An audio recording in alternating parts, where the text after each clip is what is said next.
মা তুমি এই কলসি ভরে পানি পুকুর থেকে আনতে গেলা কেন? রান্না বান্না বসামু সেই জন্য। এই শরীর নিয়ে তুমি রান্না বান্না করবা? এমনিতেই তোমার শরীরটা ভালো না, তার উপর যদি তুমি ভারী কাজ করো একটা বড় বিপদ হয়ে যেতে পারে। তাছাড়া তোমার পেটে যে আছে তার তো কষ্ট হইব। কষ্ট হইলে কি করবো বা? আমি রান্না না করলে কি করবো? কি করবো মানে? ফারজানা করবো? ফারজানা, এই ফারজানা, কি হইছে? হ্যাঁ, এত ডাকাডাকি করতেছো কেন? কি সমস্যা? এই তুমি জানো না মার শরীর খারাপ, এই মুহূর্তে মার বিশ্রাম দরকার, তুমি মারে বিশ্রাম না দিয়া তারে কাজে পাঠায় নিজে বিশ্রাম নিতেছ। ফারজানা, আমি তোমার স্পষ্ট করে কয়ে দেই, যতদিন পর্যন্ত আমগো বাড়িতে নতুন মেহমান না আইব ততদিন পর্যন্ত মা কোনো কাজ করতে পারবো না। তুমি সব কাজ করবা, মারে দেখা শুনে রাখবা, মারে সেবা যত্ন করবা।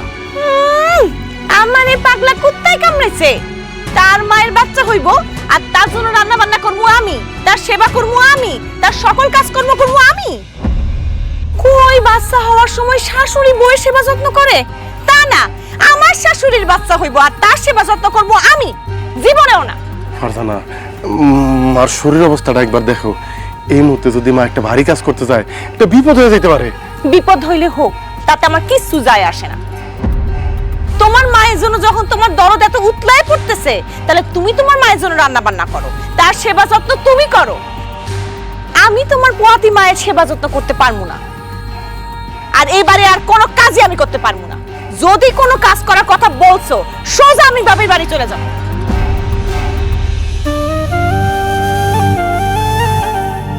মা,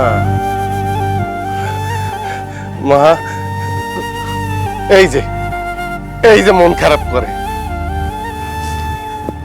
মন খারাপ করো না মা, কারো তোমার সেবা যত্ন করা লাগবে না। তোমার বল আছে না, এই যে মানিক, আমি সব করতে পারি মা, আমি সব পারি, সব পারি। আমি রান্না করবো, আমি রান্না করে তোমার খাওয়াবো, আমার মার সেবা যত্ন কারো করা লাগবে না। আমি আছি মা, একেবারে কান্দন যাইব না। কিছু না, আমার কষ্ট হইবে, আমি পারবো।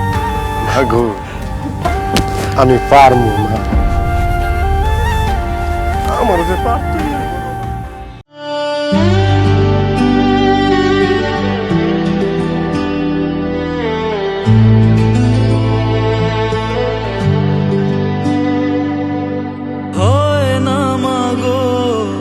তোমার সাথে কোনো তুলনা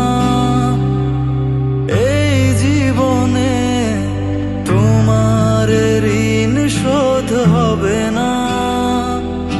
হয় না মাগো তোমার সাথে কোনো তুলনা এই জীবনে, তোমার ঋণ শোধ হবে না।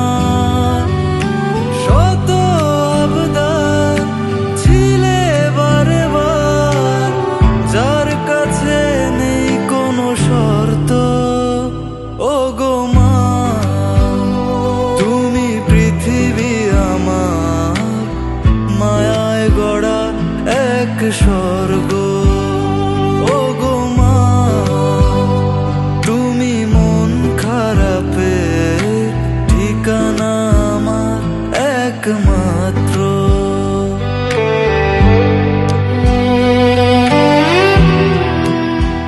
আপনাদের এত বড় একটা ছেলে আছে, ছেলের বউ আছে, মাইয়া বিয়া দিচ্ছেন, তার জামাই আছে, আপনারা এরকম একটা নোংরা কাজ কেমনে করলেন?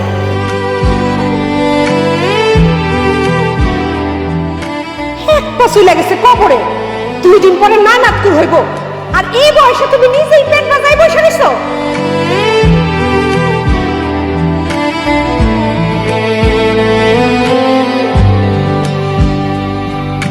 নিজেকে ভুলে চোখের জলে খুঁজেছো আমাদের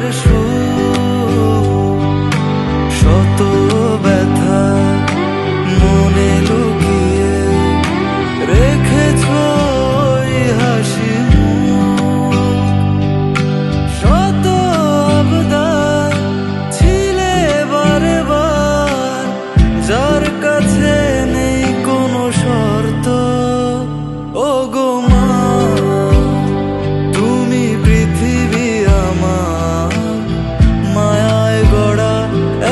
স্বর্গ